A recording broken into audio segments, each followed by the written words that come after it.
മാങ്കുളം ഗ്രാമപഞ്ചായത്തിലെ ജനവാസ മേഖലകളിൽ കാട്ടാന ശല്യം അവസാനിക്കുന്നില്ല. പഞ്ചായത്തിലെ 2ാം വാർഡിൽ കൃഷിയിടത്തിലിറങ്ങി കാട്ടാനകൾ വ്യാപക കൃഷിനാശം വിതച്ചു. കാട്ടാന ശല്യം പ്രതിരോധിക്കാൻ ഫലപ്രദമായ ഇടപെടൽ വേണമെന്നാണ് ഉയരുന്ന ആവശ്യം. കാട്ടാനകൾ കൂട്ടത്തോടെ ഇറങ്ങി കൃഷി നശിപ്പിച്ചതോടെ ഉപജീവന മാർഗമടഞ്ഞ് പ്രതിസന്ധിയിലായിരിക്കുകയാണ് മാങ്കുളം പഞ്ചായത്തിലെ 2ാം വാർഡിൽ താമസക്കാരിയായ വിജയമ്മ.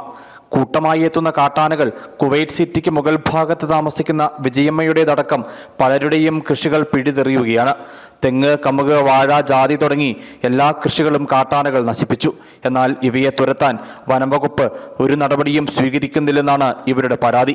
കാട്ടാനകൾ ഇറങ്ങി പുരയിടത്തിലെ ഉപജീവന മാർഗമെല്ലാം നശിപ്പിച്ചതിനാൽ ഇനി എന്തു ചെയ്യുമെന്നറിയില്ലെന്ന് കർഷകർ പറയുന്നു. 96 ഉൾപ്പെടെ മാങ്കുളം പഞ്ചായത്തിലെ വിവിധ ഭാഗങ്ങളിൽ മാസങ്ങളായി കാട്ടാനശല്യം തുടരുകയാണ്.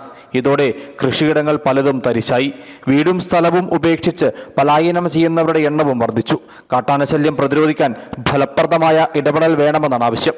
News bureau, Adimali.